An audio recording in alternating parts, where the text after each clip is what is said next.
బాబు, నేను కన్నవారి తోట తెలుగు బ్యాప్టిస్ట్ చర్చిలో నేను సేవకునిగా పనిచేస్తున్నాను. నాకు ఈ దినము ఇచ్చినటువంటి అవకాశాన్ని బట్టి దేవుని నామాన్ని మహిమపరుస్తున్నాను. కొద్దిసేపు నేను ఎక్కువసేపు చెప్పను, కానీ ఎందుకంటే రేపొద్దున షెడ్యూల్ చాలా ఉంది. ఒక అరగంట దేవుని యొక్క వాక్యాన్ని నేను అందిస్తాను. దేవుని చిత్తం అయితే ఇంకోసారి విస్తారంగా దేవుని మాటలు విందాము. ఎందుకంటే టైం ఈ షార్ట్. నేనే కొంచెం లేట్గా వచ్చాను. నాకు కొంచెం ప్రయాణ మార్గం అవడం బట్టి కొంచెం లేట్ అయింది.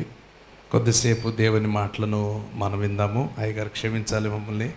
కొద్దిసేపు దేవుని మాటలు విందాము, ఎందుకంటే అంత హరీబరీగా ఉంది. సో రేపొద్దున 4 ఆరాధనలు ఉన్నాయి. అందు కారణం చేత కొద్దిసేపు దేవుని మాటలు వినడానికి సిద్ధపడదాం. నాతో కలిసి బైబిల్ గ్రంథంలో నుండి 2వ సమూయేలు గ్రంథము 21వ అధ్యాయము. ఈ సందర్భంలో వాక్యముల నుండి కొన్ని మాటలు మనము చదువుకుందాం. 2వ సమూయేలు గ్రంథం 21వ అధ్యాయము మొదటి 3 వచనాలు చదివి సహాయం చేయాలని తెలియచేస్తున్నాను. దావీదు కాలమున 3 సంవత్సరములు విడువకుండా కరువు కలగగా దావీదు యెహోవాతో మనవి చేసెను. అందుకు యెహోవా ఇలాగు సెలవిచ్చెను, సౌలు గిబియోనీయులను హతము చేసెను. కాగా అతన్ని ఏమ డౌట్ చదువుతున్నారు అక్కడ లేదా పదం? గనుక అతనిని బట్టి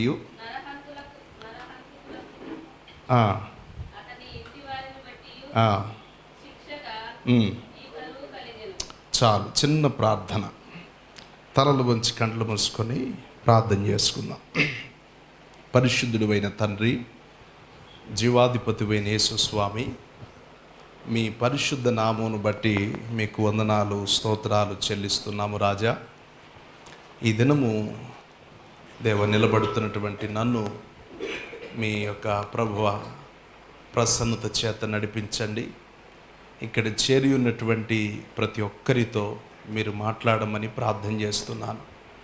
దేవా, మనుషుడు నిలబడిన వాడి మాటలు కేవలము ఒట్టివి, వ్యర్థమైనవి. నీవు ప్రభువా మాతో మాట్లాడితే మేము జీవిస్తామనేటువంటి సత్యాన్ని మీరు మాకు నేర్పించారు. నాతోనూ నీ బిడ్డలతోనూ దేవ మీరు మాట్లాడి మహిమను పొందమని యేసుక్రీస్తు వారి నామములో అడిగి వేడుకొని ప్రార్థించి పొంది ఉన్నాము తండ్రి, ఆమేన్. మంచిది. ప్రభునందు ప్రియులరా, అయ్యా స్టాండ్ ఏమైనా ఉందా? లేదా వదిలేసేయండిలే, పర్వాలేదు. అయితే అంటే మీ పాస్టర్ గారు కొంచెం హైట్ కాబట్టి ఇది సరిపోతుంది. ఇదేమో నాకేం తగులుతుంది, మాకేం స్టాండ్ అలవాట్లు ఉన్నాయి. సరే మంచిది, వదిలేసేయండి, ఏం పర్వాలేదులే. కానీ దేవుని యొక్క వాక్యాల నుండి కొన్ని మాటలు సౌండ్ తగ్గించేయండి, పర్వాలేదు. నా వాయిస్ పెరుగుద్దిలే, ఏం పర్వాలేదు. వదిలేసేయండి టైం. Thank you. వాక్యాన్ని నుంచి మనము ధ్యానం చేసుకున్నటువంటి విషయాల్లో ప్రియులరా, చాలాసార్లు ఇది నాకు దైవజనులు మరి ఉదయ్ గారు చెప్పినప్పుడు ఇది వాగ్దాన కూడికని సెలవిచ్చారు. దానికంటే ముందుగా నాకు పూర్తిగా చర్చ్ గురించి తెలీదు. నేను మన తెలిసినటువంటి బాబు అడిగినప్పుడు ఇట్లా జాన్సన్ గారు ఇక్కడ పరిచర్య చేశారని చెప్పారు. జాన్సన్ గారితో నాకు ఇంకో 2-3 పర్యాయాలు మేము కలుసుకున్నటువంటి అనుభవం ఎక్కువ కాదు. 2-3 పర్యాయాలు కొన్ని సందర్భాల్లో కలుసుకున్నాము. అయితే ఇక్కడికి రాలేదు, ఇక్కడికి రావటం ఇదే ఫస్ట్ టైము. సో వారు ప్రభునందు నిద్రించారు.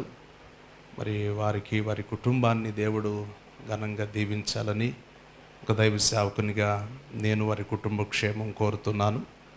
ప్రియులరా, వాగ్దానం అనేది చాలా విలువైనది. సో బైబిల్ గ్రంథంలో చాలా వాటికి ఇంపార్టెన్స్ ఇవ్వబడ్డాయి. వాటిల్లో వాగ్దానానికి మరి ఎక్కువగా ఇవ్వబడ్డాయి.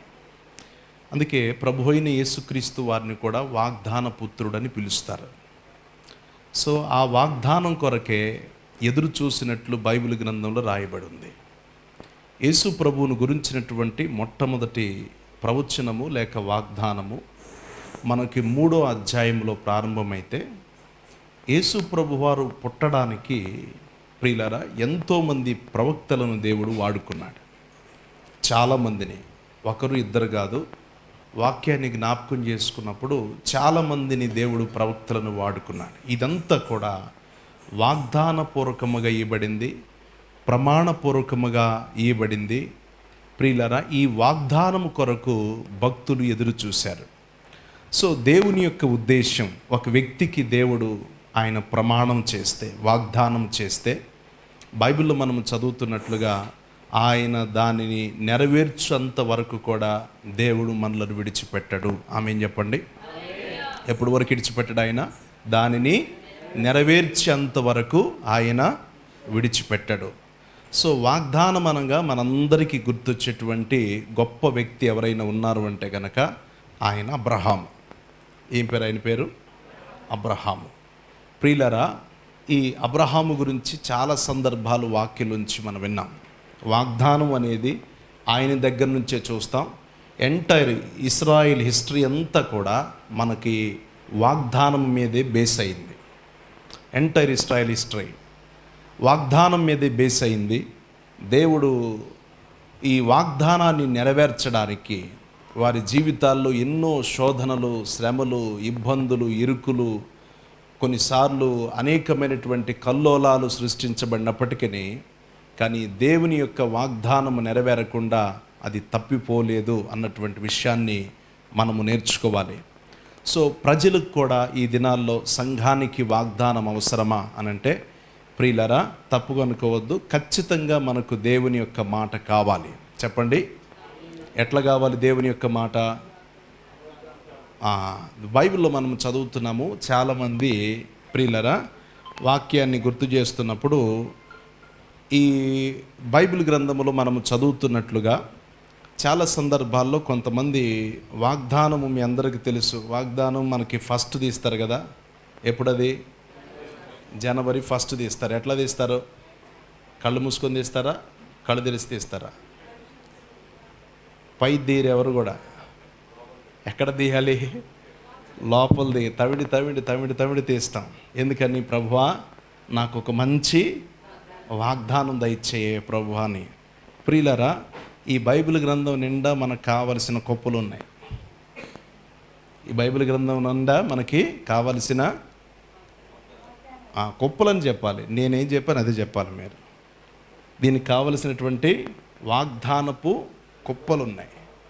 ఒక పాట ఉంది, ఒక చిన్న పల్లవి నేను పాడతాను.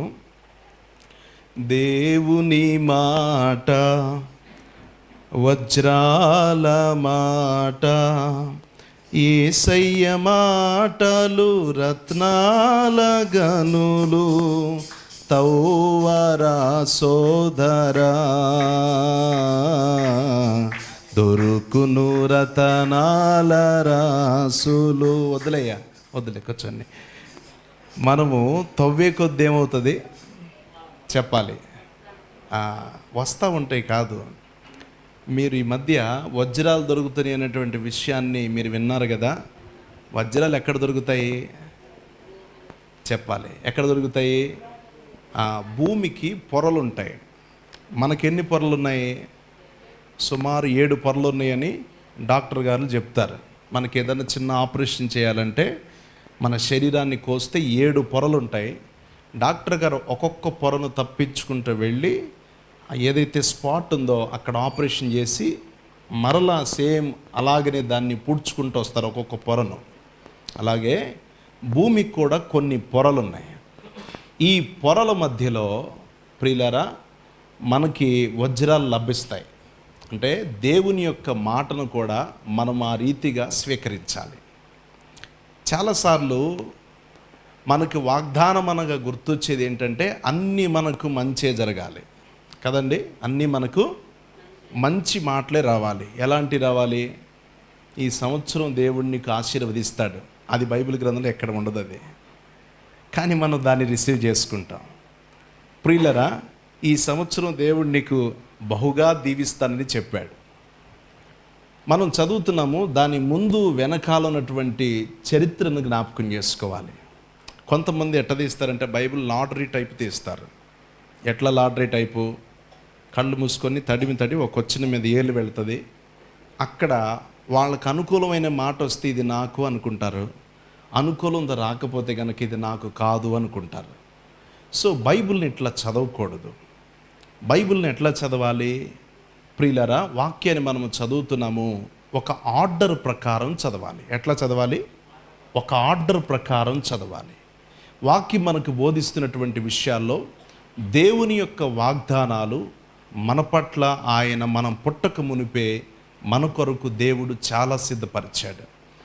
అపోస్తలుడైనటువంటి పౌలు గారు అంటారు, ఆయన మనకు ఏమి సిద్ధపరిచానో చెప్పండి, కంటికి కనబడలేవు, చెవికి వినబడలేదు, హృదయానికి గోచరం కాలేదు అన్నాడు. ఇది వాగ్దానం. అంటే ఈ మనం చదువుతున్నాము, కొంతమందికి సర్ప్రైజ్ చేస్తుంటారు పుట్టినరోజు అప్పుడు కదా, పెళ్లి రోజు అప్పుడు కొన్ని సర్ప్రైజ్ గిఫ్ట్లు ఇస్తుంటారు కదా. సో వాక్యం మనం చదువుతున్నాము ప్రియులారా, మనం పొందబోయే వాగ్దానం, మనం పొందబోయే బహుమానము దేవుడు మన యొద్ద ఆయన దాచి ఉంచాడు.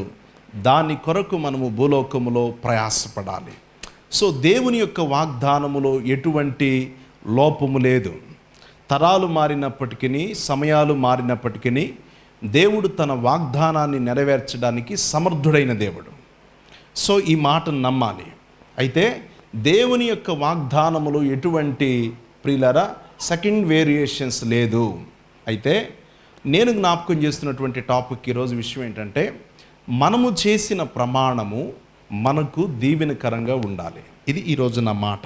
మనము చేసిన ప్రమాణం మనకు దీవెనకరంగా ఉండాలి. ఎందుకని? మనం ఏమని చెప్పుకుంటాం? మనము క్రైస్తవులు అని చెప్పుకుంటాం కదండి. క్రైస్తవులు అని చెప్పుకుంటాం. క్రైస్తవులు అనే పదము మొట్టమొదటిగా బైబిల్ గ్రంథంలో మనకి అపోస్తుల కార్యం మాత్రమే కనబడుతుంది. వారు ఎవరి గురించి చెప్పబడింది? యేసు ప్రభువారు శిష్యుల గురించి ఈ మాట చెప్పబడింది. ప్రియులారా, ఆయన వాగ్దానాలన్నీ వారి పట్ల నెరవేర్చడానికి సమర్థుడు కలిగి వారిని దేవుని యొక్క పరిచయ నిమిత్తం ఆయన పంపిస్తూ వారిని ఆశీర్వదించినట్లు బైబిల్ గ్రంథంలో రాయబడి ఉంది. సో గ్రేట్ కమిషన్ మనకి ఇవ్వబడింది మత్తయి సువార్తలో.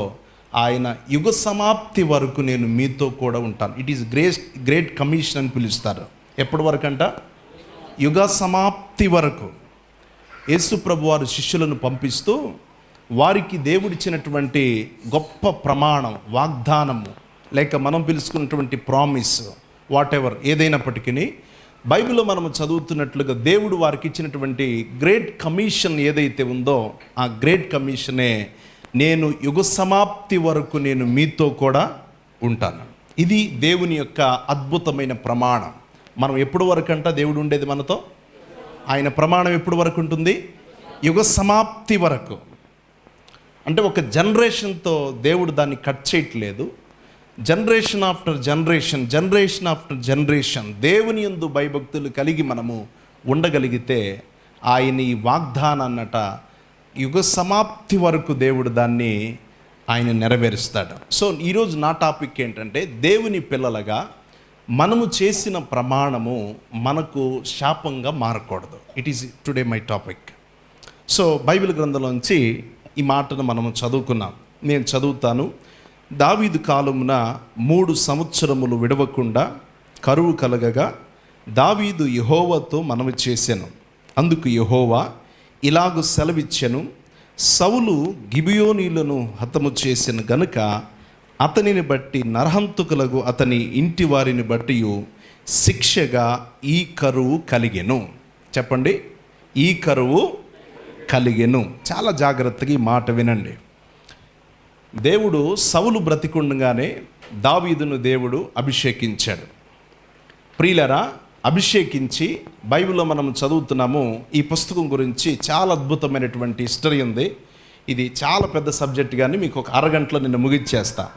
బైబిల్ గ్రంథంలో నుండి ప్రియులరా వాక్యాన్ని మనం చదువుతున్నప్పుడు సౌలును దేవుడు కొట్టివేసి సౌలు 42 సంవత్సరాలు పరిపాలన చేశాడు. 42 సంవత్సరాలు, 40 లేక 42 అని పిలుస్తారు చరిత్రకారులు.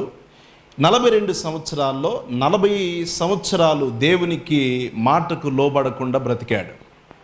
2 సంవత్సరాలు మాత్రమే సౌలు దేవునికి లోబడి బ్రతికినట్లు చరిత్రకారులు చెప్తారు.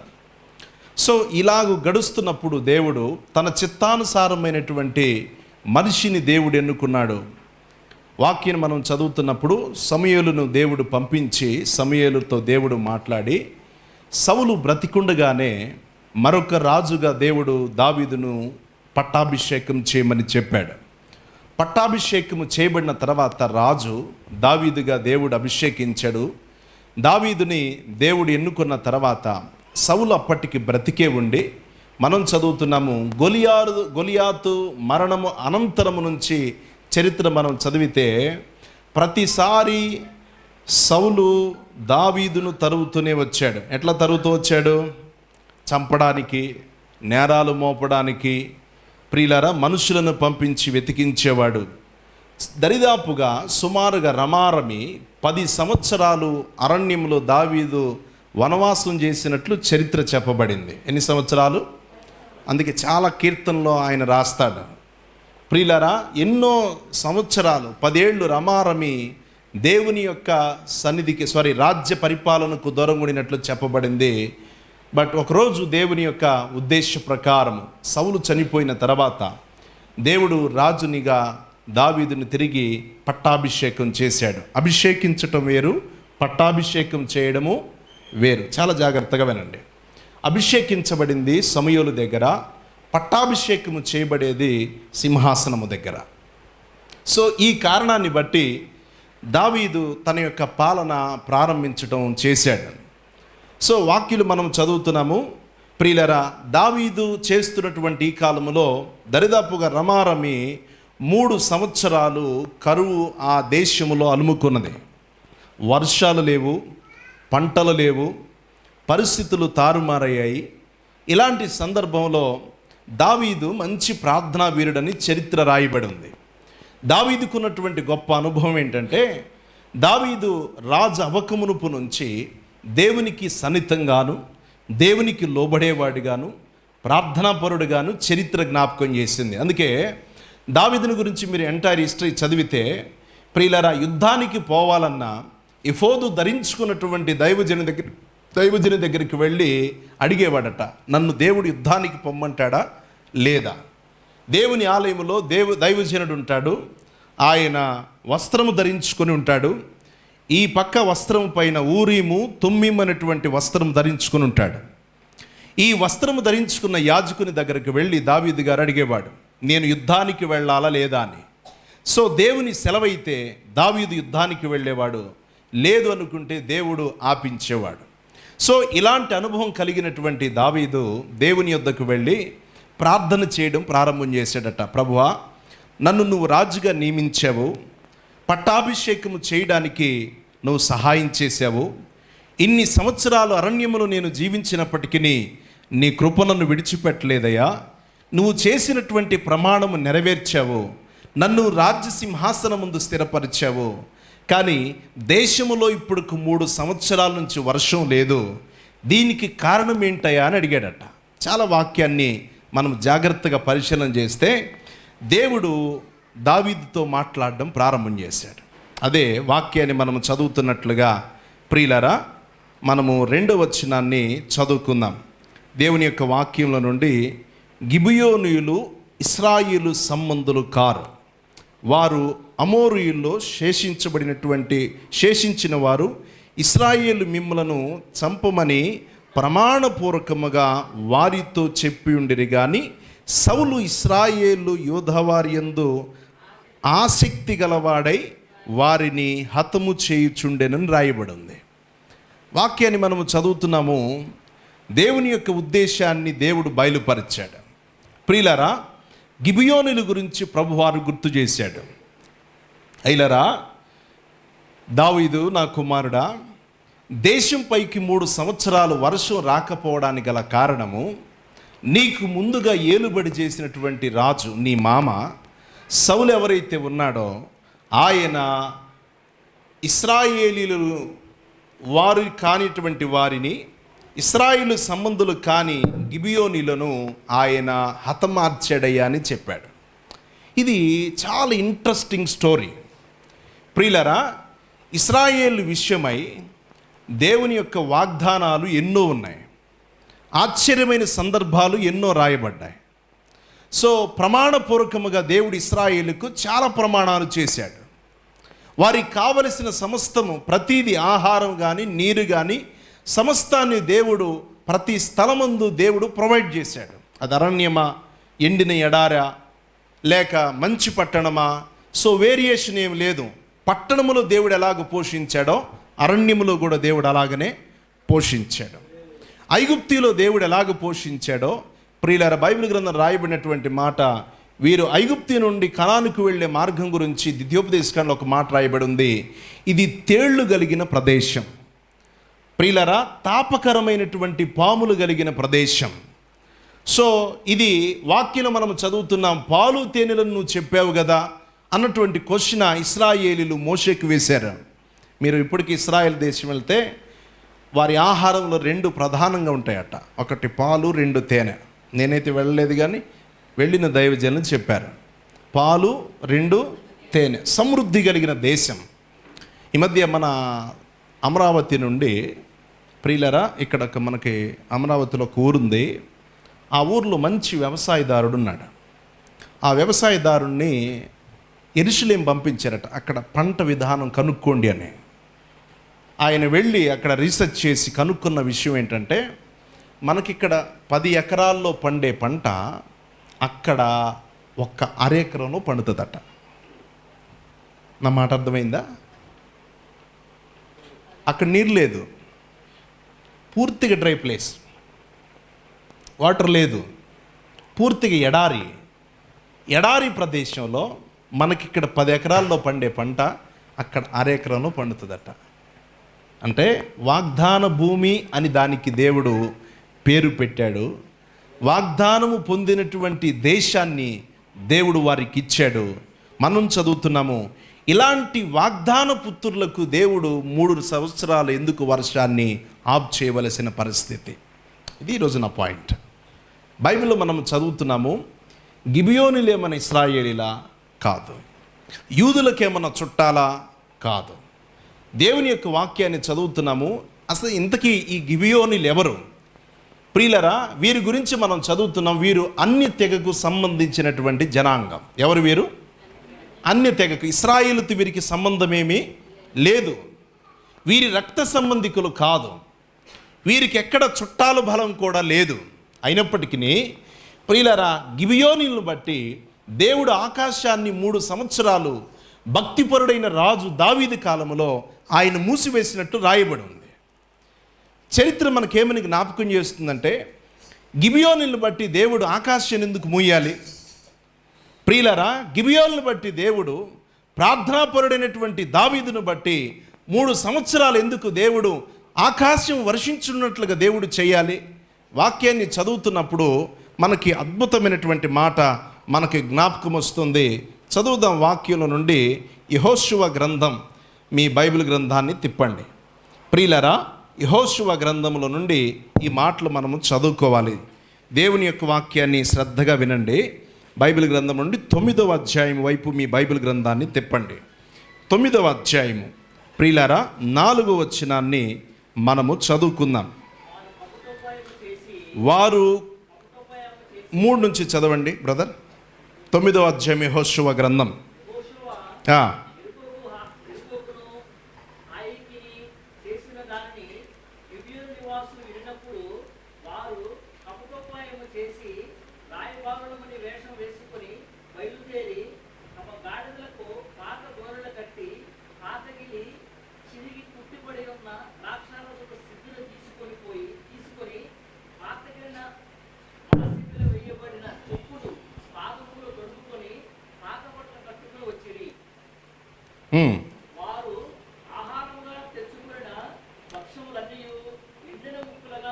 చాలండి. వాక్యాన్ని మనం చదువుతున్నాము బైబిల్ గ్రంథంలో నుండి. చాలా జాగ్రత్తగా ఈ మాటలు మనం వినాలి. ఈ సందర్భము యెహోషువ కాలంలో జరిగినటువంటి సందర్భం. యెహోషువ కాలంలో ప్రియులారా 9వ అధ్యాయం మనం చదువుతున్నప్పుడు యోర్దాను అద్దరినటువంటి మన్యము లోయలో లెబనోను ఎదుట మహాసముద్రము తీరం ఎదుట ఉన్నటువంటి హిత్తీయులు, అమ్మోలీయులు, ఇలాంటి యెబూసీయులు 7 జాతులు అప్పటికి కనాన్లో నివసిస్తున్నారు. ఎన్ని జాతులు? 7 జాతులు. ఆ 7 జాతుల హిస్టరీ ఇదే. ప్రియులారా, దేవుని యొక్క వాక్యాన్ని మనం చదువుతున్నట్లుగా యెహోషువ పరిపాలన కాలంలో, అనగా వారు సాగి వస్తున్నటువంటి ఈ తరుణంలో బైబిల్ గ్రంథం నుంచి మనము చదువుతున్నాము. యెహోషువ హాయికి 7 జాతులు వారికి చేసినటువంటి విషయాన్ని ఈ యొక్క గిబియోనీలు తెలుసుకున్నారట. ఇది ఇశ్రాయేల్ అంటే వీరున్నటువంటి ప్రదేశానికి వాయుముగా ఉండేదని చరిత్ర చెప్తారు. మధ్యరద సముద్రపు ప్రాంతం అని కొంతమంది చెప్తారు. సో ఈ పరిస్థితుల్లో బైబిల్ మనకేమని గుర్తు చేస్తుందంటే, వీరు ఒక వేషం వేసుకొని బయలుదేరారట. ఎవరు వీరు? గిబియోనీలు.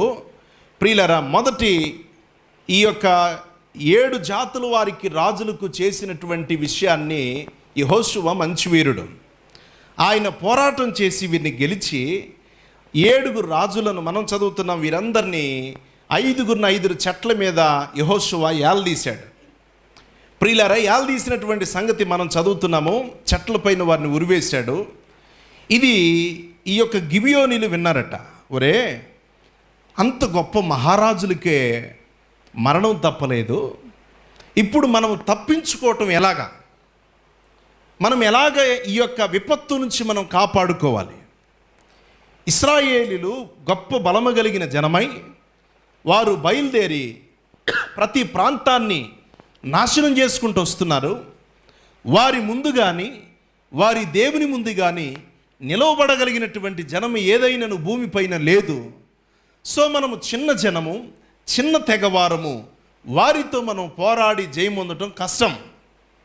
కనుక మనం ఒక ప్లాన్ చేసుకుందాం. ఇశ్రాయేలీలో ఒక నానుడు ఉంది. ఆ నానుడు ఏంటంటే, వారు ప్రమాణము చేస్తే వెనక్కి తీసుకోరు. ఇశ్రాయేల్లో నానుడు ఏంటి? వారు ప్రమాణం చేస్తే వెనక్కి తీసుకోరు. రెండవది, వారి దేవుని బట్టి మనము ప్రమాణము చేయించుకుంటే గనక వారు అసలు వెనక్కిపోరు. గనక మనల్ని, మన దేశాన్ని, మన ప్రాంతాలను మనము కాపాడుకోవడానికి ఒక పని చేద్దాం అని చెప్పి వారిలో ముఖ్యులైన వారు, పెద్దలు ఒక ఉపాయం చేశారు. ఏ ఉపాయం? బైబిల్ గ్రంథాన్ని మనం చదివితే వారు మారు వేషం వేసుకున్నారట. ఏ వేషం? అప్పుడప్పుడు మీరు చూడండి, మఫ్టీలో కొంతమంది పోలీసులు తిరుగుతుంటారు. మీకు వారిని మీరు ఐడెంటిఫై చేయడం కష్టం. ఇంటెలిజెన్స్ అనేటువంటిది ఒక వ్యవస్థ ఉంది కదా, అది ముందుగానే పసిగడుతుంది. సో దేశ ప్రధానులకు, మంత్రులకు ముందుగానే వార్తలు చేరవేస్తుంది. అది ఫోన్ ట్యాపింగే కానీ, SMS కోడే కానీ, లేకపోతే మనం చదువుతున్నట్లుగా లేక చరిత్ర చూస్తున్నట్లుగా వారు మనుషుల దగ్గర సేకరించినటువంటి విశేషమే కానీ, ముందుగా ఏ వ్యక్తికైతే ప్రమాదం ఉందో ఆ వ్యక్తికి వార్త ఇంటెలిజెన్స్ వారు జారవేస్తారు. ప్రియులారా, అలాంటి విషయాన్ని వీరు పన్నాగమును పొందారు. వీరందరూ బయలుదేరి మారు వేషం వేసుకున్నారట. మనం చదువుతున్నాము, గిబియోను అనేటువంటి ప్రదేశం 5 పట్టణాల ప్రియులారా మనం చదువుతున్నాము కలిసి ఉన్నటువంటి ప్రదేశం. 5 పట్టణాలని చరిత్ర రాయబడింది. గిబియోనుల ప్రదేశము 5 మహాపట్టణాలు. ప్రియులారా, ఈ 5 మహాపట్టణాలను రక్షించుకోవడానికి గిబియోనులు చేసిన పని ఏంటంటే, వేషాన్ని మార్చుకున్నారు, భాషను మార్చుకున్నారు. ప్రియులారా, ఎప్పుడో మీరు అప్పుడప్పుడు ప్రయాణం చేసేటప్పుడు చపాతీలు ఈరోజు మనం వేడిగా చేసామనుకోండి, మనం రేపు పొద్దున్న తినాలి. చపాతీలు ఎట్లయిపోతాయి? రొట్టెలైపోతాయి. చపాతీ కాస్త రొట్టెలైపోతాయి. అప్పుడు ఒకళ్ళు చింపేవారు, అప్పుడు 2 పట్టుకొని చించాలి. వీళ్ళు కూడా ఏం చేశారంటే, అయ్యా మీ గురించి, మీ దేవుని గురించి మేము అద్భుతమైనటువంటి మాటను విన్నాం. మీరు 5 రాజులకు చేసినటువంటి విషయాన్ని మేము చూసాం. మీకు భయపడి, మీకు లోబడి, అయ్యా మీతో మేము కలిసి జీవించడానికి వచ్చామయ్యా అని చెప్పారట. యెహోషువ ఇశ్రాయేలులు చాలా తెలివి కలిగిన వారు. అయితే వీరు మాటలు నమ్మినట్లు చరిత్ర రాయబడి ఉంది. నమ్మి ప్రభునందు ప్రియులారా వారిని కొంతకాలం కనిపెట్టారు. వారు అప్పుడు చెప్పారయ్యా, మేము ఇన్ని దినాలు ప్రయాణం చేసి వచ్చాం, మా యొక్క బట్టలు పాతగిలిపోయాయి, మా రొట్టెలు పాడైపోయాయి. అయ్యా ఇదిగోనయ్యా సాక్ష్యం, అయ్యా మేము ఈ యొక్క ద్రాక్షరసం సిద్ధులు తీసుకొని వచ్చాము, అవి పాతగిలిపోయాయి, పోసినప్పుడు కొత్తయే కానీ ఇప్పుడు పులిసిపోయాయి, రొట్టెలు పాతగిలిపోయాయి, మా వస్త్రధారణ చూడండి, మేము హానికరులము కాదు, మేము ప్రమాదకరులము కాదయ్యా అని యెహోషువ ముందు, పెద్దల ముందు వారి దీనత్వాన్ని ప్రదర్శించారు. ఎట్లా ప్రదర్శించారు? దీనత్వాన్నట. యెహోషువ జ్ఞానవంతుడు, పరాక్రమశాలి, ప్రియులారా వివేచన కలిగిన వాడు, ఐగుప్తి నుండి కనానుకు వచ్చేటువంటి ప్రియులారా మార్గములో ఎందరినో చూసినవాడు, భక్తుల దగ్గర పరిచర్య చేసినవాడు, దేవుని జ్ఞానాన్ని పొందుకున్నవాడు. వీరి నటన ముందు యెహోషువ కూడా వారిని కనిపెట్టలేని విధముగా అయిపోయిందట. ప్రియులారా బైబిల్ గ్రంథంలో మనం చదువుతున్నాము, వీరు తీసుకున్నటువంటి మాట ఏంటంటే, అయ్యా మీ దేవుని గురించి విన్నాము కనుక మీరు మాకు సహాయం చేయండి, మేము మీతోనే ఉండిపోతామయ్యా అన్నారట. ఒక 3 రోజులు వారికి పరీక్ష పెట్టారు. ప్రియులారా వారి నటనలో ఏ మార్పు రాలేదు, అద్భుతంగా వారు నటించారు.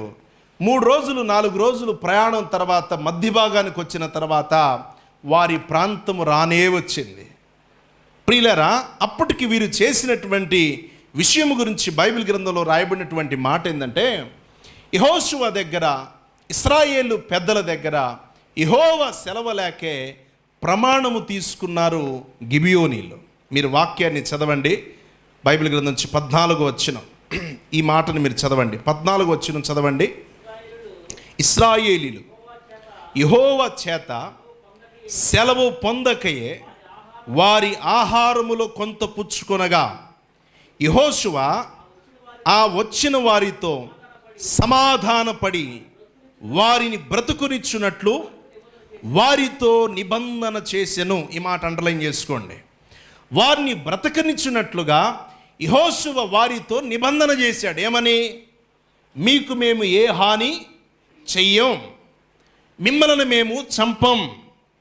కనుక వారితో ప్రమాణము చేయించుకున్న, ఇందాక చెప్పాను కదా, ఇశ్రాయేళ్ళు ప్రమాణం చేస్తే వారు ఏం చేయరు, దాన్ని వెనక్కి తీసుకోరు. అది దేవుని బట్టి చేస్తే మరింత జాగ్రత్తగా ఉంటారు. ఈ కారణము చేత వారు ఈ యొక్క గిబియోను పట్టణమునకు రాకమునుపే ముందుగానే వీరు ఎదురెళ్ళి యెహోషువ చేత, పెద్దల చేత ప్రమాణము చేయించుకున్నారు. దేవుని యొక్క వాక్యలు మీరు చదువుతారా? 17వ వచనం కూడా మీరు చదవండి. ఇశ్రాయేలు సాగి 3వ నాడు వారి పట్టణములకు వచ్చిరి. వారి పట్టణములు గిబియోను, కెఫీరా, బెరోతు, కిర్యాతారిము అనునవి అని చెప్పాడు. ఈ పట్టణం ఇందాక చెప్పాను కదా, వీరి పట్టణాల గురించి జాగ్రత్తగా ధ్యానం చేస్తే గిబియోను, కెఫీరా, తర్వాత ఈ పట్టణాలు, వారి పట్టణాలు ప్రొటెక్ట్ చేసుకున్నారు. కాలము గడిచిపోయింది. విషయం యెహోషువకు అర్థమైంది.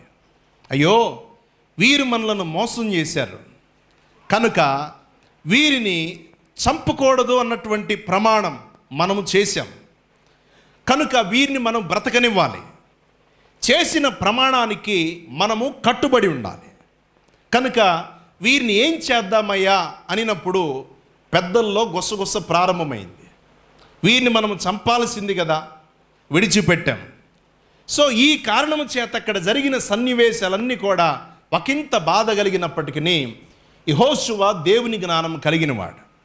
ప్రియులారా, యెహోషువ దేవుని యొక్క మాట చొప్పున వారిని దేవుని యొక్క పరిచర్యకు, ఆలయ పరిచర్యకు కట్టెలు కొట్టేవారిగాను, నీళ్లు చేదేవారిని గాను వారిని పురమాయించి, ఇశ్రాయేలు యొక్క డేరాలు మోసుకెళ్ళేవారిగాను పనిని వారికి పురమాయించి ఇశ్రాయేలు వీరిని కలిపేసుకున్నారు. చాలా జాగ్రత్తగా వినండి ప్రియులారా. బైబిల్ గ్రంథం మనం చదువుతున్నాం, వెంబడించడం ప్రారంభం చేశారు. ఎందుకంటే ప్రమాణం చేశారుగా, ప్రమాణం తప్పిపోకూడదు.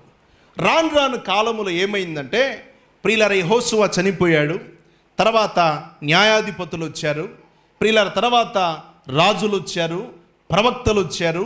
ఈ కాలక్రమంలో జరుగుతున్నటువంటి విషయం, ఇశ్రాయేలీలకు మొట్టమొదటి రాజు సౌలయ్యాడు. ఎవరయ్యారు? అర్థమవుతుందా? అర్థమవుతున్న వాళ్ళ చేతులు దేవుని స్తోత్రం చెప్పండి. అర్థమవుతుందా? రైట్. చాలా జాగ్రత్తగా వినండి. మీకు 4 జోకులు వేసి నవ్వించగలను, దానివల్ల ఉపయోగం ఏమి లేదు.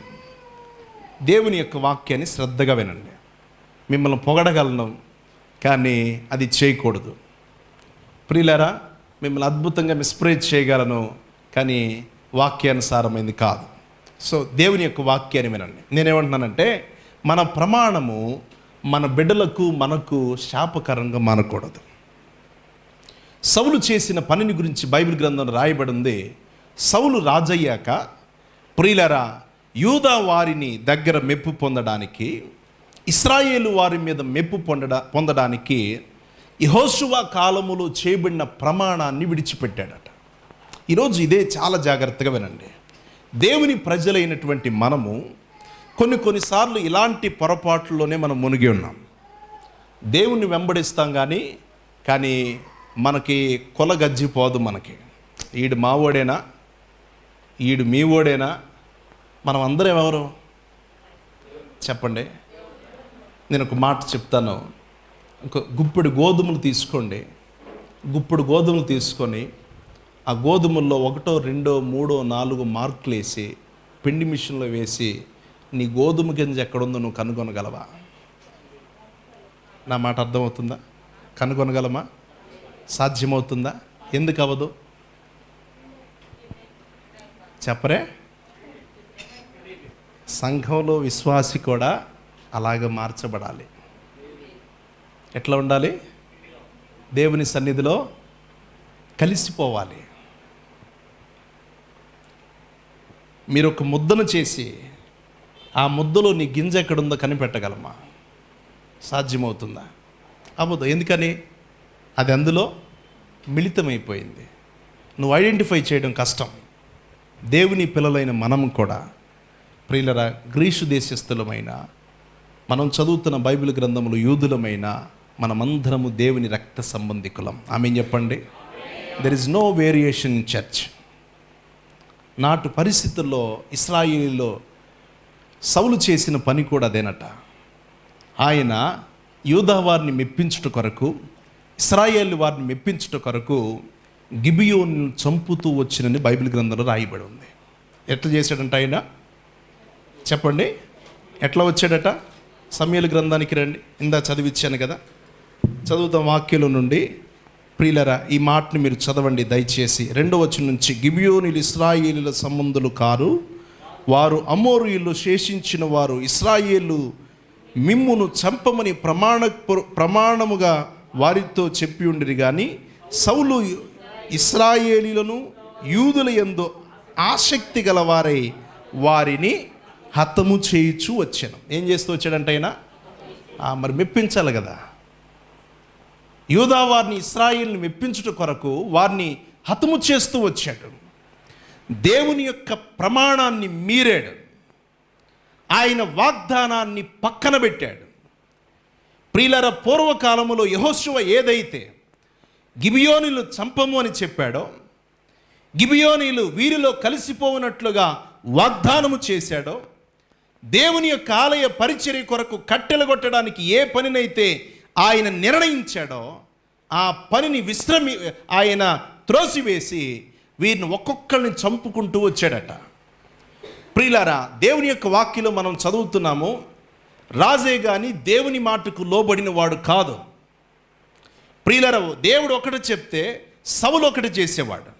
బైబిల్ మనం చదువుతున్నాము, దేవుని యొక్క ఆత్మ మనం చదువుతున్నాము వారిని ప్రేరేపించినను సౌలు మార్పు నొందడానికి ఇష్టపడలేదు.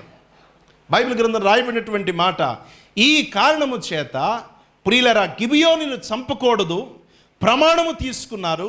కానీ ఇక్కడ మనం చదువుతున్నాం, సౌలు ఇవన్నిటిని మర్చిపోయి వారిని చంపటం ప్రారంభం చేసిన దాన్ని బట్టి వారికి చేయబడిన ప్రమాణము ఇశ్రాయేలీయులకి ఇప్పుడు శాపకరంగా మారింది. నా మాట అర్థమవుతుందా? ఎవరికి చేయబడిన ప్రమాణము? గిబియోనులకు చేయబడిన ప్రమాణము ఇప్పుడు ఇశ్రాయేలీయులకి అదేమైంది? శాపకరంగా మారింది.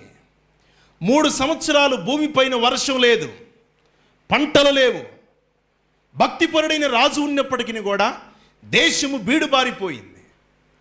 ఇలాంటి పరిస్థితుల్లో వాక్యాన్ని మనం చదువుతున్నాము. ఒక భక్తిపరుడుగా దావీదు తీసుకున్నటువంటి డెసిషన్, దేవుని పాదాల దగ్గర కూర్చున్నాడు. అడిగాడట, అయ్యా ఈ దేశానికి ఇలాంటి పరిస్థితికి ఎందుకు కారణం? అప్పుడు దేవుడు గుర్తు చేశాడు, గిబియోనీలు సౌలు గిబియోనీలను చంపుతూ వచ్చాడయ్యా, ఆ కారణము చేత నేను ఆకాశము ఎత్తడిగా చేశాను. నా మాట అర్థమవుతుందా? బైబిల్ గ్రంథంలో రాయబడినటువంటి మాటను జ్ఞాపకం చేసుకున్నాము. అప్పుడు దావీదు గిబియోన్ని పిలిపించారట, అయ్యా గిబియోనులారా, మీరు తిరిగి మమ్ములను దీవించడానికి మేమేం చేయాలి? మీకేం కావాలి? వెండి కావాలా? బంగారం కావాలా? ఆస్తి కావాలా? ఏం కావాలి మీకు? అప్పుడు వారు చెప్పిన మాట, వెండి బంగారాలు మాకొద్దయ్యా.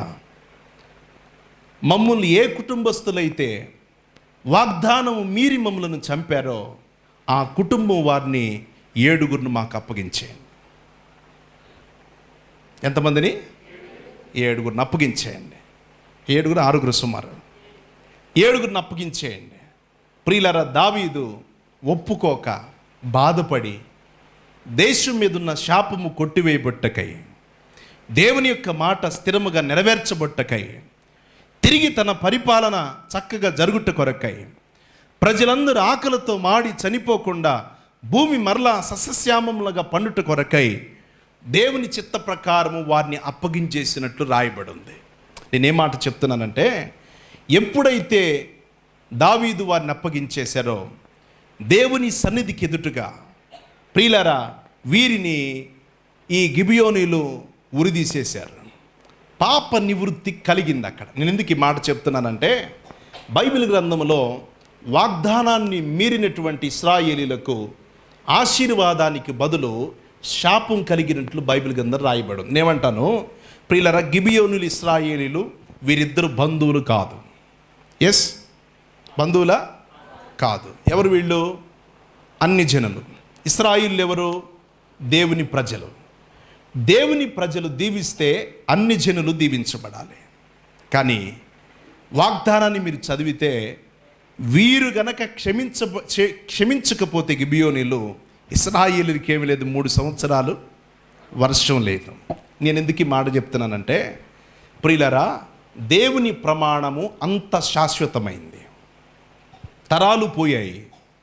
యెహోషువ కాలం నాటి మనుషులు వెళ్ళిపోయారు, కానీ ఆ ప్రజల మీద దేవుని యొక్క ప్రమాణము, వాగ్దానము నిలిచి ఉంది. నేనేమేం గుర్తు చేస్తున్నానంటే, దేవుని పిల్లలుగా ఈరోజు నీ పొరుగు వారికి, నీ కుటుంబస్తులకి ఎన్నో ప్రమాణం చేసి ఉంటాం. ఆ మాట అర్థమవుతుందా? కొన్నిసార్లు మనకు ప్రమాణాలు ఎప్పుడు గుర్తొస్తాయి చెప్పండి? పెళ్ళి దగ్గర గుర్తొస్తాయి. నేను నిన్ను ప్రేమిస్తున్నాను, నేను నీకు లోబడి జీవిస్తాను కదా, వేరొకరు నొల్లను, ఎన్నో ప్రమాణాలు గుర్తొస్తాయి. అది పెళ్ళి వరకే. పెళ్ళి తర్వాత చెప్పరే, అసలు గుర్తు కూడా ఉండవు. ప్రియులారా, నా శరీరముతో నిన్ను ప్రేమిస్తున్నానని భార్యతో ప్రమాణం చేస్తాం కదా, కానీ శరీరంలో బెల్ట్ తీసుకుని కొట్టే ప్రబుద్ధులు కూడా లేకపోలా కదా, భార్యని తిట్టినటువంటి వ్యక్తులు కూడా లేకపోలా. హృదయంలో నుండి ప్రేమిస్తున్న ప్రమాణం చేస్తాం. ఇంకొకసారి ప్రమాణాలు మనకి ఎక్కడ గుర్తొస్తాయి అంటే, ఏదైనా దొంగతనం జరిగింది అనుకురా, వచ్చి గుళ్ళోకి వచ్చి ప్రమాణం చేయి. అంతకుముందు గుడి తెలీదు, పాస్టర్ గారు తెలీదు, బైబిల్ మీద ప్రమాణం చేయి. నేనేమంటున్నానంటే, నీ ప్రమాణము నీకు శాపకరంగా మారకూడదు. దేవుని యొక్క వాక్యలు రాయబడి ఉంది, మానవుడు మాట్లాడే ప్రతి వ్యర్థమైన మాటను గురించి మనం ఏం చేయాలట? లెక్కనప్ప చెప్పుకోవాలి. తరాలు మారినా దేవుని మాట శాశ్వతంగా నిలుస్తుందని గిబియోనుల పక్షముగా దేవుడు గుర్తు చేసినప్పుడు, మనము దేవుని పిల్లలమయ్యాం, ఆయన రక్త సంబంధికులయ్యాం, ప్రతి నెలలో ప్రభు బలను స్వీకరిస్తున్నాం. ప్రియులరా, నువ్వు చేసే ప్రమాణానికి నువ్వు హక్కుదారుడు, లెక్కదారువి కాదా? చెప్పండి, ఎన్నిసార్లు ప్రమాణం చేసి ఉంటాం? ఏమైపోయినాయి అవన్నీ కదా? ఎన్నిసార్లు దేవునితో మాటిచ్చి ఉంటాం? అవన్నీ ఎగిరిపోయాయి. ప్రభువా, ఈ సంవత్సరం నుంచి వస్తానయ్యా. ఎప్పుడది? జనవరి 1 రోజు మాత్రమే. మరలా సంవత్సరం వరకు కనబడం. అయ్యా నేను బూతులాడినయ్యా. ఏ సంవత్సరం అది? ఆ ఒక్కరోజే. అయ్యా నేను నీకు ఖచ్చితంగా దశమ భాగం ఇస్తాను. ఏంటి ప్రమాణాలు కదా? ప్రమాణమా కాదా? కాదా? ప్రమాణమా కాదా? మరి ఎంతమంది చేయగలుగుతున్నాం? దేవుని యొక్క వాక్యం రాయబడింది, అప్రమాణముగా మనం ప్రమాణము చేయకూడదు. నిర్దోషుని చెడుపుటకు లంచము మనము పుచ్చుకొనకూడదు. అప్రమాణము, అబద్ధ సాక్ష్యం పలకకూడదు. దేవుని ప్రజలైన మనము ప్రియులారా, బైబిల్ గ్రంథం మనం చదువుతున్నాం. అప్రమాణము అది మనకు, మన కుటుంబాలకు శాపం. అందుకే ప్రభువారు సెలవిచ్చిన మాట, సాధ్యమైనంత వరకు నిజం బలుకుడయ్యా అన్నాడు. మీ మాట అవునంటే అవును, కాదంటే కాదు.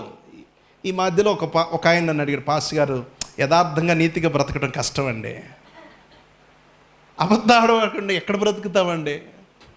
నేను చేపలు కొనడానికి మార్కెట్కి వెళ్ళా. చేపలు కొనడానికి మార్కెట్ లైవ్ వస్తుందయ్యా? లేదుగా, మళ్ళీ తిడతారు మళ్ళీ. అయితే మార్కెట్కి వెళ్తే చేపల మార్కెట్లో సగానికి సగం అన్ని దొంగ కాటాలే, సగానికి సగం దొంగ కాటాలే. సరే నేను పలానాని పరిచయం చేసుకున్నప్పుడు అక్కడ వెంటనే పుట్టుకొక్కులాగా 3-4 పొడుచుకొచ్చారు. అయ్యా నేను పాస్టర్గా ప్రార్థనకి వెళ్తాను అయ్యా, బాప్తీసం తీసుకుంటానయ్యా అన్నారు. ఒక ఆమె చివరి కూర్చుంది. అడిగాను నేను ఆమె, అమ్మ మీరు కూడా మంచి కాటా వేస్తారంటే, అప్పుడప్పుడు తప్పట్లేదు పాస్టర్ గారు అందామె. ఒక పాస్టర్ గారు వెళ్ళాడట, వెళ్ళి చెప్పాడంట, అమ్మ అప్పుడప్పుడు చేయొచ్చు తప్పులేదులే అన్నాడట. అప్పుడప్పుడు చేయొచ్చులే తప్పు లేదులే అన్నాడట. మరి పాస్టర్ గారు చెప్పినప్పుడు మరి ఇంకెంత ప్రోత్సాహం వస్తుంది చెప్పరే?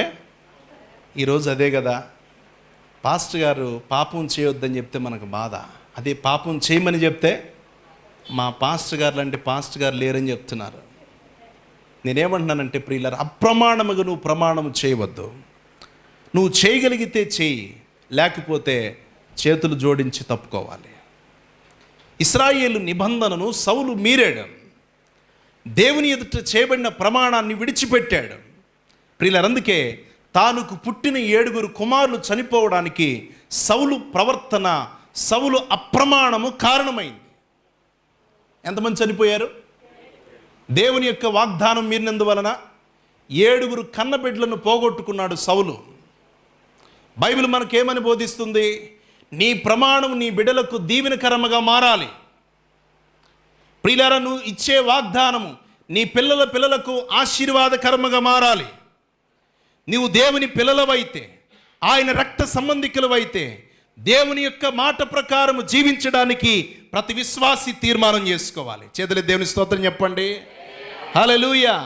బైబిల్ గ్రంథం మనకేమని బోధిస్తుంది? సంఖ్యాకాండములో దేవుని మనస్తత్వం గురించి రాయబడి ఉంది. ఆయన ప్రమాణము మనం చదువుతున్నాము, ఆయన మాట ఇచ్చి తప్పుటకు నరుడు కాడు, ఆయన చెప్పి చేయకుండానా. 23వ అధ్యాయం అనుకుంటా, బహుశా అక్కడ రాయబడినటువంటి మాట సంఖ్యాకాండంలో ఈ మాట రాయబడి ఉంది. చదువుతారు ఒకసారి, నాకు రిఫరెన్స్ గుర్తులేదు.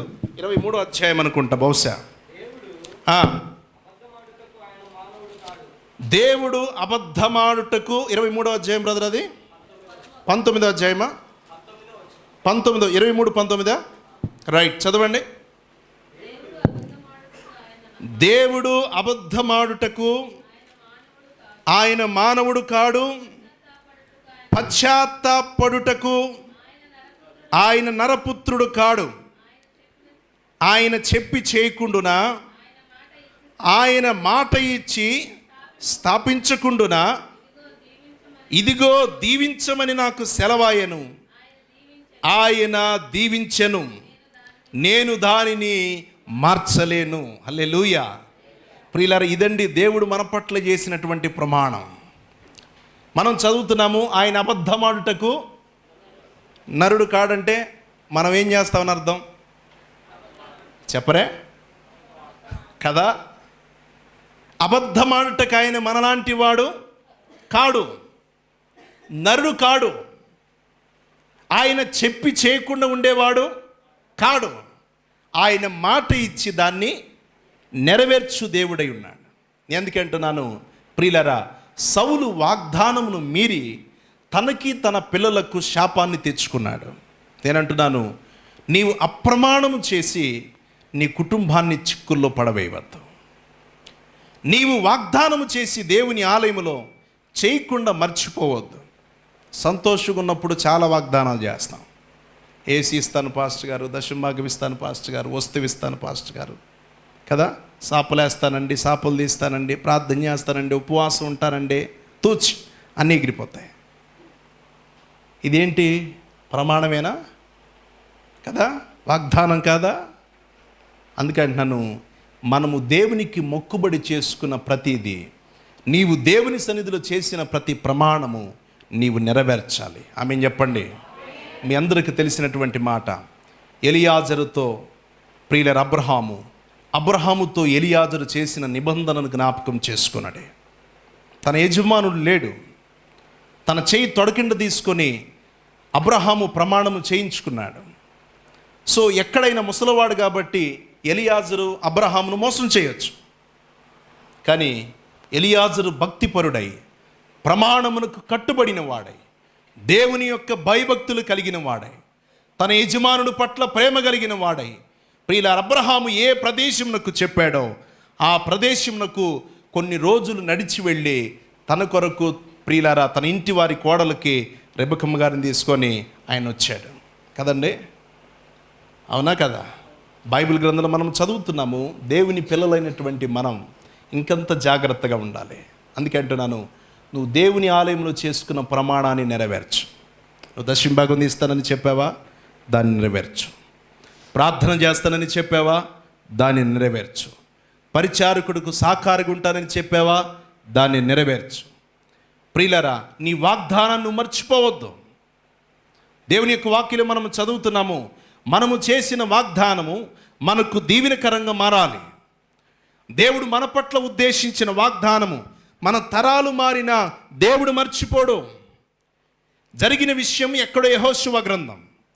ప్రియులారా, సమూయేలు 2వ గ్రంథంకి వచ్చినప్పటికి కూడా దేవుడు గిబియోనుల వారసులు చాలామంది చనిపోయినప్పటికీ వారిని బట్టి దేవుని యొక్క ప్రమాణం వారి పట్ల నిలిచి ఉంది. అందుకే ఈరోజు నేను అంటున్నాను, మరి నువ్వు చేసిన ప్రమాణం నెరవేర్చడానికి సిద్ధపడ్డావా? నువ్వు చేసుకున్న తీర్మానానికి దేవునికి కట్టుబడి లోబడి జీవించావా? ఇదే ఈరోజు దేవుడు అడుగుతున్నాడు. అప్రమాణము చేయవద్దు, వ్యర్థంగా ఎవరికి వాగ్దానము చేయవద్దు. ప్రియులారా, ఏ స్థలములో ఉన్నా, ఏ పరిస్థితిలో ఉన్నా, ఎవరికి అప్రమాణముగా ఊరకు నోరుందనిలే మనము ఎవరికి ప్రమాణము చేస్తే దానికి నువ్వు కట్టుబడి ఉండాలి. ఇది దేవుని నియమం, శాసనం. ప్రియులారా, మనం మారొచ్చేమో కానీ దేవుడు మారడు. అందుకే అన్నాడు, ఎన్నో తరాలు గడిచిపోయినా అన్యులకు చేయబడిన ప్రమాణాన్ని దేవుడు జ్ఞాపకం చేసుకొని ప్రియులారా తిరిగి గిబియోనులు ఇశ్రాయేలును దీవించేంత వరకట వారిపైన, దేశం పైన వర్షం తిరిగి కురవలేదు. ఎందుకంటున్నాను, నువ్వు చేసిన ప్రమాణం నువ్వు నెరవేర్చుకునేంత వరకు బహుశా నీ కుటుంబంపైకి దేవుని యొక్క దీవెన ఉండదేమో. నువ్వు తిరిగి ఎదుటి వారిని క్షమించేంత వరకు నీ కుటుంబంలో ఆశీర్వాదం నువ్వు చూడలేవేమో. నీ ప్రవర్తన మార్చుకుంటానని నువ్వు చెప్పి మార్చుకున్నంత వరకు ప్రియులారా తిరిగి నీ కుటుంబంలో ఏ గ్రోత్ నువ్వు చూడకపోవచ్చు. ఒక దేవుని బిడ్డగా, ఒక ఆత్మ సంబంధమైనటువంటి విశ్వాసిగా ప్రియులారా వాక్యం నుంచి మనం చదువుతున్నట్లుగా, ప్రభువా నేను నీ నిబంధనకు లోబడతాను. సౌలు కుటుంబంలో జరిగినటువంటి పరిస్థితులు నా జీవితంలో జరగకుండా నేను ఏదైతే నీకు వాగ్దానము చేశానో దాని ప్రకారము జీవిస్తానయ్యా అని దేవునికి మనం మాట ఇవ్వగలిగితే ఇశ్రాయేలును దీవించిన దేవుడు మనలను దీవిస్తాడు. వారిని దాటిపోని దేవుడు మనలను దాటిపోతాడు. మనం చేసిన ప్రమాణం నెరవేర్చకపోతే బహుశా మన పైన శాపం, కీడు నిలిచి ఉంటుందేమో. మొదట దాన్ని కొట్టివేసుకుందాం, ఎదుటి వారిని క్షమిద్దాం, వాక్య ప్రకారం జీవిద్దాం, మన ఆత్మలను దేవునికి అప్పగించుకుందాం. అట్టి కృప దేవుడు మనకు దయచేయునుగాక. ఆమేన్ చెప్పండి. తలలో వంచి కళ్ళు మూసుకొని ప్రార్థన చేసుకుందాం. కొద్ది మాటలను దేవుడు మీ జీవితంలో మాట్లాడినట్లయితే, ఈ యొక్క వర్తమానములో దేవుడు ఏదైనా విషయం నీతో మాట్లాడితే, నువ్వు చేసిన ప్రమాణం నీకు గుర్తొస్తే, ప్రభువా నేను దాన్ని నెరవేర్చే వ్యక్తిగా నన్ను చేయి ప్రభువా. అందరూ మోకరిద్దామా? ప్రియులరా, దేవుని సన్నిధిలో చిన్న ప్రార్థన చేద్దాం. ప్రభువా, నేను ఏ విషయాల్లో నీకు ప్రమాణం చేశానో ఆ విషయాల్లో నేను నీకు కట్టుబడి ఉంటాను ప్రభువా. ఆ విషయాల్లోనైనా నేను తిరిగి చెల్లిస్తానయ్యా. దేవానైనా మీకు ఏదైతే నేను మాట ఇచ్చానో ఆ మాట ప్రకారం జీవిస్తానయ్యా. నీ సేవకునికి నేను ఏదైతే మాట ఇచ్చానో అయ్యా, నీ సంఘానికి ఏదైతే మాట ఇచ్చానో అయ్యా నాయన ప్రభువా, తోటి విశ్వాసులకి నేను ఏదైతే మాట ఇచ్చానో దేవ, నేను దాన్ని నెరవేరుస్తాను ప్రభువా అని దేవునితో ఒక తీర్మానం చేసుకుందామా. ప్రభునందు ప్రియులారా, నీవు చేసిన ప్రమాణం నీవు నీ యొక్క కుటుంబానికి దీవెనకరంగా ఉండాలి. నీ ప్రమాణము నీ పిల్లలకు తరతరాలు వారికి శాపకరంగా మారకూడదు. గిబియోనును బట్టి వాక్యలు మనం చదువుతున్నాం. ఇశ్రాయేలుకు 3 సంవత్సరాలు వర్షం లేదు, కరువు వేదన ఆ దేశంలో అలముకొన్నట్లు రాయబడి ఉంది. ఈరోజు నువ్వు చేసిన అప్రమాణం బట్టి, నువ్వు చేసినటువంటి తీర్మానమును బట్టి, ప్రియులారా ఒప్పుకున్న దాన్ని బట్టి ఒకవేళ నువ్వు దీవించబడలేకపోతే ప్రభువా, ఇక నుంచి నాయన నాకు జ్ఞాపకం చేయండి. నేనేదైతే తీర్మానం చేసుకున్నానో, ఏదైతే నేను నీకు లోబడ్డానో, బాప్తీసం తీసుకున్నప్పుడు నేను ఏదైతే నీకు ప్రభువు మాట ఇచ్చానో, సంఘానికి వచ్చినప్పుడు ఏదైతే నేను నీకు ప్రమాణము చేశానో, దేవానాయనని ఎరిగినప్పుడు ఏదైతే నేను తీర్మానం చేసుకున్నానో దానికి నేను కట్టుబడినట్లుగా నన్ను చేయండి ప్రభువా. ఎన్నోసార్లు ప్రభువా నీకు దూరం అయ్యాను, నీ మాటకు అవిధేయుణ్ణయ్యాను, వాగ్దానాలు మర్చిపోయాను, నిన్ను త్రోసివేశాను, నీకు దూరమైపోయాను. దేవా నన్ను క్షమించు నాయనా అని ఆయన పాదాలను పట్టుకుందాం. ప్రియ విశ్వాసి, మేలు కలుగుటకై దేవుడు మనల్ని హెచ్చరించాడని తీసుకుందాం. మేలు కలుగుటకై ఈరోజు నీ కుటుంబంలో శోధన కారణం ఏంటో యోచిస్తావా? ఈరోజు నీ బిడ్డల జీవితాల్లో అలజడులకి ఏంటో కారణం యోచిస్తావా? ప్రియులారా, ఈరోజు నీ వ్యాపారములు వృద్ధి చూడలేకపోవడానికి కారణం ఏంటో యోచిస్తావా? ఈరోజు నీ అప్పులకు కారణం ఏంటో యోచిస్తావా? వాక్యాలు మనం చదువుతున్నాము, ఎక్కడో మనము దారి తప్పాము, దేవుని చిత్తం నుంచి ఎక్కడో మనము తొలగిపోయాం. ఆత్మ సంబంధులుగా జీవించవలసిన మనము శరీర సంబంధులుగా బ్రతుకుతున్నాం. సౌలు మొదట దేవుని ఆత్మ కలిగిన వాడే, తర్వాత శరీరానుసారంగా జీవించడం నేర్చుకున్నాడు. కానీ ప్రార్థనాపరుడైన దావీదు దేశము సుభిక్షంగా నివసించుట కొరకై ఆ యొక్క ప్రక్షాళన చేయడానికి ఇష్టపడ్డాడు. నీవు కూడా నీవు దేవుని ఎదుట అనుకున్నది తిరిగి అప్పగించేసి దేవుని పొందాలని ప్రభు పేరట మనం చేస్తున్నాను. తండ్రి, నీకు వందనాలు, ఇచ్చినటువంటి అవకాశాన్ని బట్టి వందనాలు. దేవా, నిన్ను బట్టి మేము దీవించబడుతున్నాం. మా శాపమంతా మీరు సిలువలో కొట్టివేశారు.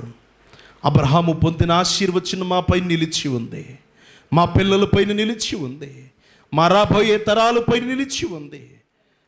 మేము మిమ్మల్ని అంగీకరిస్తే ఈ ఆశీర్వాదానికి హక్కుదారులం. నిన్ను మేము త్రోసివేస్తే దేవా శాపానికి హక్కుదారులం. ఈ 2 మార్గాల్లో నిన్ను ప్రభువా, నీ మార్గమును ఎన్నుకొని నీకు లోబడి మా పాపములను దోషములు ఒప్పుకొని నీకు మమ్మల్ని మేము అప్పగించుకునే ధన్యతను దయచేయమని మా ప్రభు అయిన యేసుక్రీస్తు వారి నామమును బట్టి అడిగి వేడుకొని ప్రార్థించి పొంది ఉన్నాము తండ్రి. Amen, amen. ఈ అవకాశం ఇచ్చిన పాస్టర్ గారికి ప్రత్యేకించి వందనాలు.